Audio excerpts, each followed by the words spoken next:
Hello and welcome to How to Stay Married So Far. Now, I know we say this every week, but you have to remember there could be somebody who this is the very first time they're listening.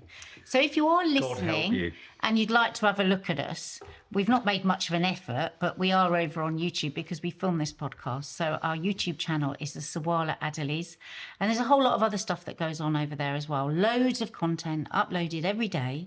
So go and check us out on YouTube. Just search the Sawalha-Adderleys. And if you are listening just on Spotify or Apple Podcasts or whatever it is, we also have other podcasts. How to Stay Married So Far.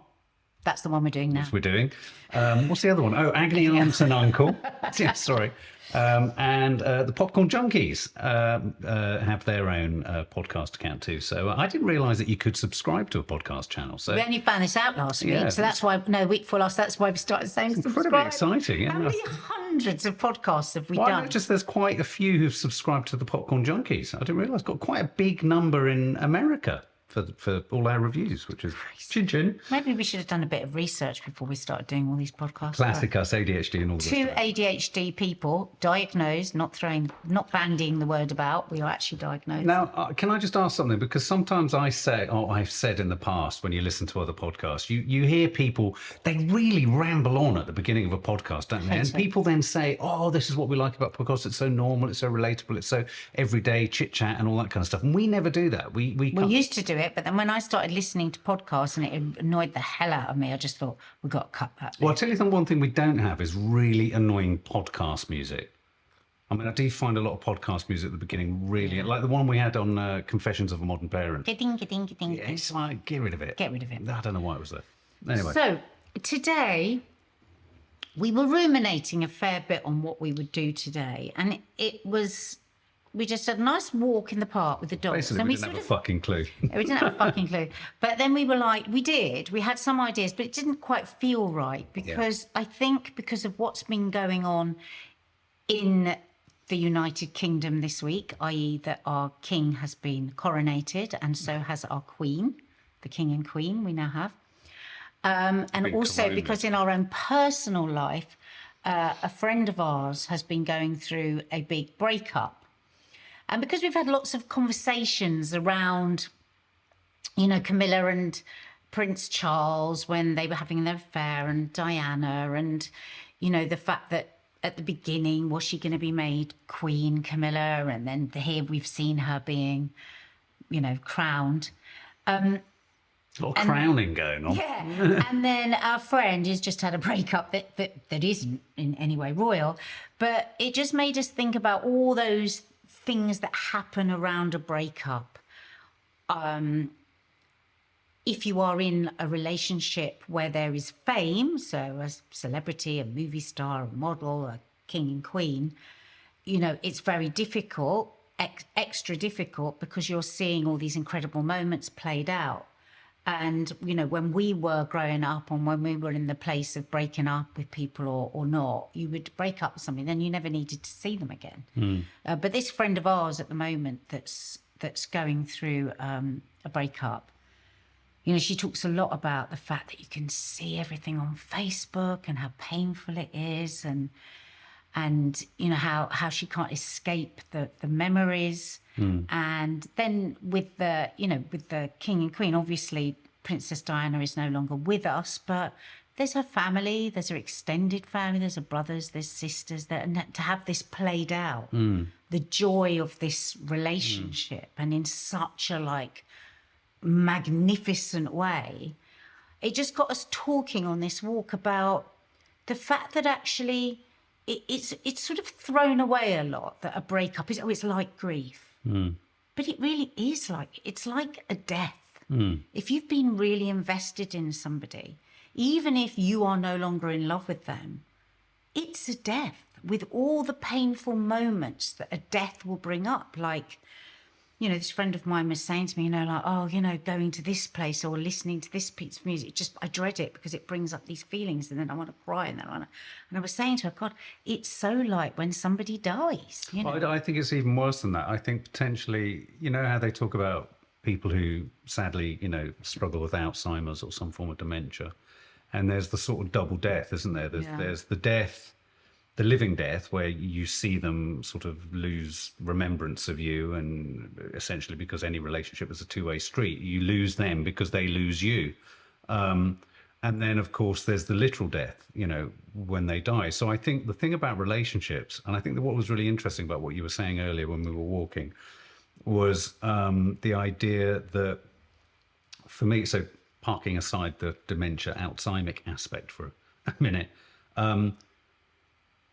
it's almost like the social media element of everything, and the kind of the lack of privacy or the public profile of everyone now means that, yes, there's the kind of, there's the grief and there's the trauma and there's the everything you go through at the end of a relationship. And then you've got this really odd sort of parallel existence, don't you, in this social media world where everyone carries on promoting or presenting or showing the best moments, the Instagram versus reality thing that you often say. And I was thinking about it a bit further, and I was thinking, God, yeah, you know, wouldn't it be strange? I mean, like, if we split up and we both sort of moved on, there'd be, obviously, because you're the celebrity, there'd be a lot more interest, and there would be a focus on whoever you were with next. And that would be horrendously difficult to deal with, you know. But I think if you take the celebrity out of it, I No, think no, no, no, but this is the reality of everyone. Absolutely, and that was the way I was going to Yeah. go from. I mean, that's the most overt and obvious example, and that's been the case since the day dot, in a sense, because of course then you've got the long lens paps, who's the person with, who's the new person, all that kind of stuff. But yeah, that's what I'm trying to say, is that in a sense we're all not mini celebrities, but everyone has a profile. Everyone's life is public. Everyone's life is public, and so to that extent, you all too easily can see stuff and your partner, your ex, having moved on. And not only having moved on, but I think what ends up happening potentially with that, and maybe this is what we can discuss, is you can go into a real process of self-harm, I imagine, where you can't help but somebody keep like stalking and looking. You would, in this day and age, you would look and look and look and look, because that's the sort of person you're, and a lot of people are like that. A lot of people, I mean, people joke about it. Oh my God, I can't stop stalking my ex. I'm wanting to see. And I think the majority of people like that, I wouldn't be. I would cut off. I wouldn't look, because that to me really it's too painful to do that stuff. But for a lot, the compulsion to do that must be so strong. Well, it is, because people talk to us about that this compulsion to just keep looking and opening up that wound over and over again. And I think we need to think more in terms, actually, and to really respect the depth of pain that a breakup can cause. And, you know, just witnessing my friend going through this at the moment, I'd sort of forgotten that it's so physically and mentally painful that you need to be as kind with that person that's going through this as you would be with somebody that had experienced a death. Because it's the death of so much, isn't it? The hope, the plans, you know how we always talk, and we might ramble a bit with this podcast, but that's okay. You know how we always talk about when we had the miscarriages that I had, and how I always find it, please don't ever do this to anyone, guys. If somebody tells you about their miscarriage, don't ever say to them, and how far were you? Because the person that hears that is hearing, I'm now going to judge what depth of pain would be all right for you to have. So, like, if you just found out today that you were pregnant and tonight you had a miscarriage, then there's really no pain to be had. But I always say, from the second you know that you're pregnant, if you want that child, then you see right into the future of all the hopes and dreams and plans. And I think love is a bit like that. We've always said, haven't we, that I've never been somebody that just dates somebody. Everybody that I go out with, I've assumed that this is the person, because I can't go out with somebody thinking this isn't going to be the person, because then why would I be with them? So I think that, you know, even if somebody has completely fallen out of love with that person and they still have the breakup, it doesn't mean they're not going to feel the pain, because the hopes and the dreams have gone along with the actual physicality of the relationship. I mean, I think it is that. It's like I say, it's the mini. I also don't think it matters whether you're the one who's instigated the end of the relationship or not. You know, I think something that happens a lot, and obviously there are obvious examples: infidelity, you know, domestic abuse. You know, there are terrible situations. There are, you know, not so extreme situations where culpability or responsibility for the breakdown of a relationship sort of, by and large, sits more heavily with one half of the partnership. But I do think we have a sort of what's the word?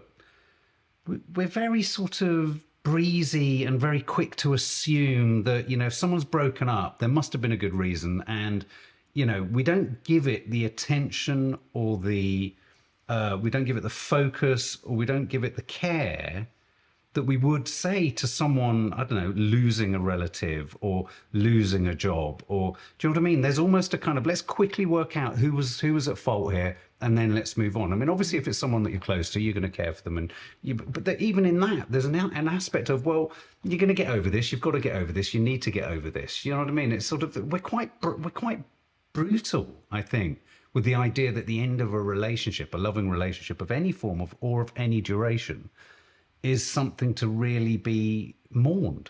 I mean, you wouldn't, for example, in work, be given sort of compassionate leave because you'd split up with someone. No, but that's what I mean, is I think we need to start rethinking it. You know, we talk more about, like, there's always discussions, and I think they're good discussions to have, because I think for a lot of people, their pets are as important to them as the people in their life. And there's a lot of discussion about giving time off work when somebody's going through that, time off compassionate leave for when somebody dies, but nothing for the death of a relationship. No, when I think back to the first time I had a big breakup, it was agonizing. It was so painful. Yeah. And I remember years ago, something came out about that they had actually, scientists had done some research, and the fact is that there is actual physical pain. It is proven that there's actual physical like a broken heart. And for some situations, painkillers are advised. Can you believe that? Really? Yeah. Look it up, guys. Google it. It was years ago I saw that. So I think, and you know, there will be people listening to this right now who are going through the pain of a breakup. And I hope what we're saying is giving you the tiniest fragment of comfort, because I can tap back to that pain, and I can remember the absolute, the hopelessness that goes along with it, and the fear of feeling something as deeply as that and being out of control with that, and also the complete lack of sympathy from people. There's like... Especially when you're younger. I think there's this idea also that when you're... Any age. Because even when people have had a bad marriage and then they go through a divorce and people think, yeah, but you weren't happy. That grief... I mean, I know some people that have never got over their marriage. I'm thinking of one particular family relative, a relative. She did not get over that breakup. She never did. She's actually dead. She actually is dead now, but she never got over that. And now... thinking with all the education I've since had around mental health and stuff, I feel so sorry for her, because, I mean, I was only a child, but when I think about how the family, not through meanness, but just through ignorance, really, of the depth of feeling around this, didn't really pay enough mind to that. Well, if I'm thinking about it now, neither do I think we all in our heads assign a sort of an appropriate amount of time for someone to be kind of grieving a relationship, and that after a certain amount of time it will get better, and the pain will subside, and eventually a new relationship will start. And I think one of the things, I mean, as we start to dig around this whole idea of grief, let's think about grief at the end of relationships. If you stick with the analogy that it's a death, it's a mini death. It's not just a death of the relationship, it's a death of your future, as you rightly said. It's a death of hopes, dreams, plans, ambitions. It's the death of a sense of yourself that was seen within this person as well. You know, a sense of safety, a sense of comfort, a sense of future, or whatever, hope. All those things die. And then it's kind of not at all surprising, is it, that in many regards, so many people will throw themselves into a new relationship in a way to kind of eclipse that sense of loss or the sense of kind of, you know, grief or mourning or whatever. And if I think back throughout my life, I can quite, I don't say it proudly at all. I say it almost, say it almost ashamedly, that I was never obviously heartbroken by someone else, as in they did something and I was left, you know, feeling, oh my God. Nobody ever broke your heart. Not like that, no. But with a the breakup. end of relationships, I can think of several relationships that ended, and I ended them and they ended with me feeling a broken heart. I felt brokenhearted about the situation, very much so. You know, my first girlfriend, very much so, you know, mother of my child, you know, it's, you know, when I think back to that and I actually really interrogate certainly the sort of later relationship, my life and how I conducted myself in my life, which potentially steered so much of the complications that I've inherited throughout my life and you know, drinking, all that kind of stuff, I would argue came from a broken-hearted situation and the end of a relationship and the grief I was feeling about the end of that relationship. You know, child was involved, futures were involved, thoughts, expectations, dreams, ambitions. And I think it's really important to say that as the person who on paper was the reason that the relationship ended, it doesn't mean that there's no experience of that same loss. You know, the fact that I essentially did it, though no one has ever just falling done out of love is very painful. Yeah, but even not just falling out of love, but, you know, sort of stumbling out of love. I think when you're young, you don't necessarily, you know, we have this idea, oh, I fell out of love. You sort of stumble, kind of, you know, sort of frustratingly, kind of, I don't necessarily want to be stumbling, Well, but I am. But I suppose what I'm trying to say with that is that there also needs to be sympathy for the person that does want the end of the relationship, because that doesn't mean if they're a good person, you know, and they were in the relationship genuinely, it doesn't mean that they're not going to feel the grief of not realizing the dreams that they had when they had those big feelings. So it's like, you know, to say, well, you know, it's not so bad for you, is it? Because it was kind of over for you. It's not a great thing to say, because you can go through enormous pain. I mean, when I think back to some of the people that I broke up with and I caused them enormous pain, I felt just awful. I could still tap into feeling awful about that, or any minute. But you know, I think I never allowed myself that to say, oh, it's okay for you to feel this bad as well. It's almost like, well, no, I shouldn't, because I'm the one that you know, fell out of love, you know. So, but I think grief, I think the grief aspect of the end of a relationship is responsible for so many different things. For example, you know, court case fights, custody battles, vicious, vindictive, so much harder punishment. with children. You know, this is the manifestation of grief. This is, you know, this is where, you know, in a weird way, because it's a living relationship, because the person hasn't actually died, you have the ability to, you know, one half of you or both of you have the ability to kind of, you know, enact or make that person aware of how you're feeling, how you didn't feel, how you were made to feel, how hurt you were. You know, people who want to make other people know how hurt they are. I mean, I think we're kind of, it's kind of like we're bubbling around this sort of topic. And,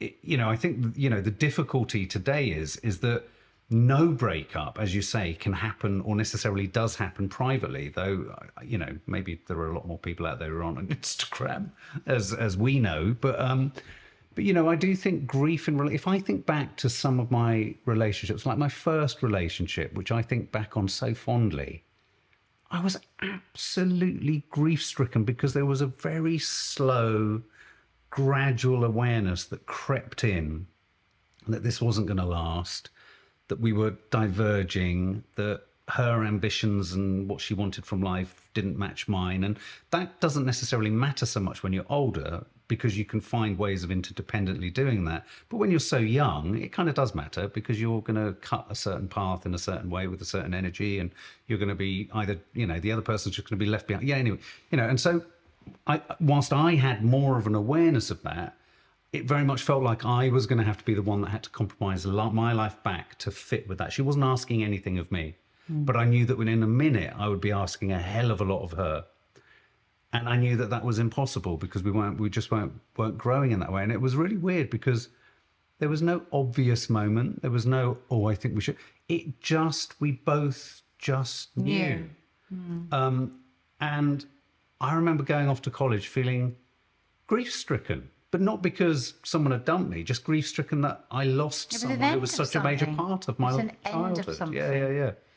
I wonder if you know, it should be spoken more about with kids, like, you know,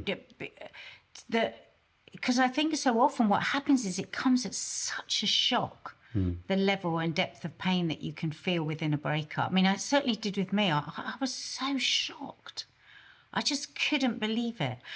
And, you know, I think I threw myself into a lot of self-destructive behaviour after that.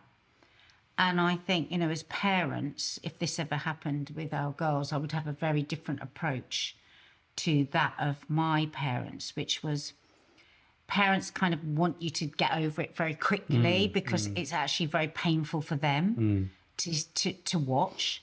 So, yeah, and like my advice would always be now, and we've done a bit of this, haven't we, on Agony Aunt and Uncle? You know, if you are somebody now that's listening to this and you're in a breakup and you know deep down in your heart of hearts it is absolutely over for that other person, to not chase it, to do everything in your power, not to look around on Facebook, not to ask people. You have to cold turkey the pain. You really do, because it just, and I remember my big breakup, I just kept seeing this person and I kept like, and I think I would have healed a lot quicker if I hadn't. Because as long as you're doing, what's it you always say, it's the hope that kills you, isn't it? Well, thank God I didn't end up with them now, Jesus Christ. But if somebody had said that to me at the time, well, you'll look back on this and you'll be so glad. Because never say that to a person that's breaking up, because it doesn't mean anything. Or like, oh, there's plenty of fish in the sea. Oh, it feels really bad now, but it won't in the future. None of that works. None of that works when somebody's in the pain of a breakup. It has to be along the lines of, wow, this looks like it's so painful for you. I'm picking up that you're really, really hurting. This must just be so awful. You know, there are going to be times when the best thing to do is sit with these feelings, and there's going to be times when the best thing to do is distract from those feelings, and you've got to tune into that and try and work out which one is best. So, you know, if you're finding yourself going to your phone and starting a search, how can you distract? How can you break that thought? Can you just stand up, jump up and down, pick up a book, run a bath, do anything to distract? But if you're like feeling the pain and the thoughts are coming up about the relationship, maybe that's more a time that you just got to sit with it a bit and actually think about what got you to where you were, where might you have been culpable, where they might have been culpable. How moving forward, if you were to be in another relationship, what would you not bring into the next relationship? And I think that that's such an important thing. And both you and I were very much like one relationship. We were those sorts of people.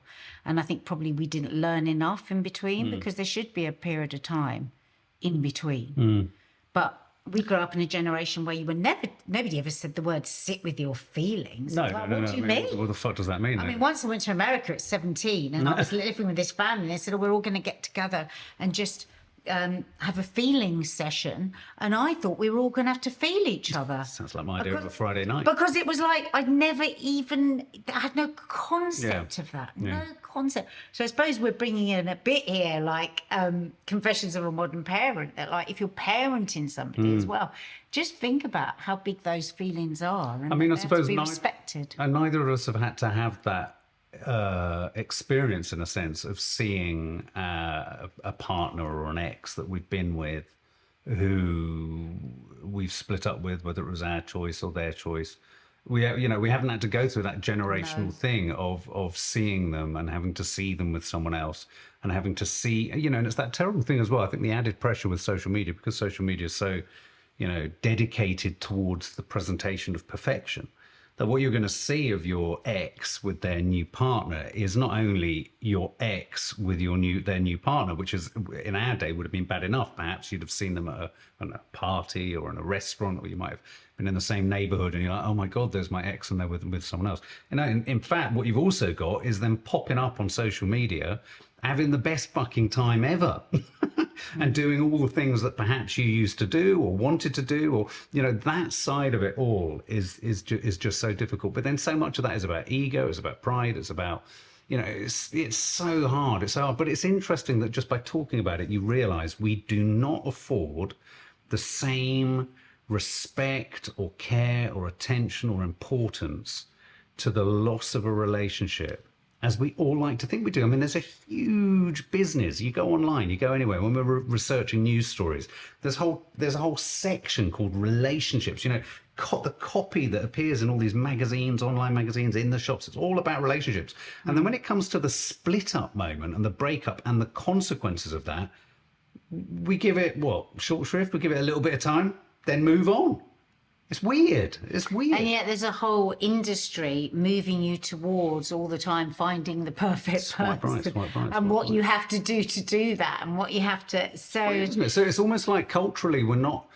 It's the worst thing we could do is stop, pause, think about what we are experiencing from the loss of a relationship. But, it's weird as I'm saying that, I'm sort of thinking, well, that's kind of why we don't. Because if we do all of that, are we going to feel even more depressed than we did at the beginning? How do we want, lots of life is, or the bits and bobs of living is, I'm beginning to think more as I get older and older and older, is everything we do and everything we try and do, whether it be going on holiday or snorting cocaine, is we're trying to do stuff to distract us from the discomforts of what it means, not just to have a mental, of being a human. It's why do we all want to go on holiday? Because we want to escape this. Why do we? I like going on holiday because I just love being on holiday. Yeah, no. But like drinking wine. Because you don't want to be. Yeah, exactly. But you don't want to be sort of sat doing what you're normally doing. And so I think, if maybe that is why, maybe what we're looking at here is the reason we do rush away from the trauma and the grief is because of the trauma and the grief. And we can run away into another relationship and make all the same fucking mistakes. Exactly. That's the problem. More of a pause and more sympathy, empathy for people that are in that place of pain, because, my God, you wouldn't wish it on your worst enemy, would you? No. You really wouldn't. No. Anyway, just our thoughts, really. Bit of rambling there. Hopefully it touched somebody that might have needed to hear that it is that bad, and it's not painful. Something that you just have to just skip past. And when you see someone sort of that going through it, really pause and think about, just saying, not get over it, but, do this, distract. You'll meet someone else. That phrase, you'll meet someone else. This phrase, there's plenty more fish in the sea. It's like, do one. Just do one. Because at the end of the day, that helps no one. We all know that relationships move on. And the other thing, just finally on this thought, is if we can all really understand how, a moment of bullying at the wrong point in your childhood or in your adult life can completely change your sort of trajectory and self-esteem, just based on how it's said, what's said, where it's said, when it's said, and where you're at in yourself. Why not, or why can't a relationship that is so much more complicated than a line of bullying, if you like, if that fails, and then you're left with because part of the grief process and the mourning process is sifting through the debris and trying to work out why. That's the painful shit, isn't it? What do I have to face about myself? What do I have to face up to? Is that, maybe it's the third relationship that's ended in a similar way. You've got all that kind of stuff. I think, again, it's just another reminder of having compassion for people who've split up, rather than just sort of saying, oh, well, don't worry, plenty more, in the sea. It's that sort of attitude that I think really doesn't help and makes it really difficult for people to actually open up or move on. There you go. Thoughts for the day. Hello and goodbye, and thank you, and do subscribe. And if anybody's and if anybody is, in the midst of this kind of hell, we hear you. It is tough, and we both send you the biggest of hugs. And just take it one day at a time. Don't try and think too far ahead into the future, because nobody can predict that. And don't be thinking about the fish in the sea. No.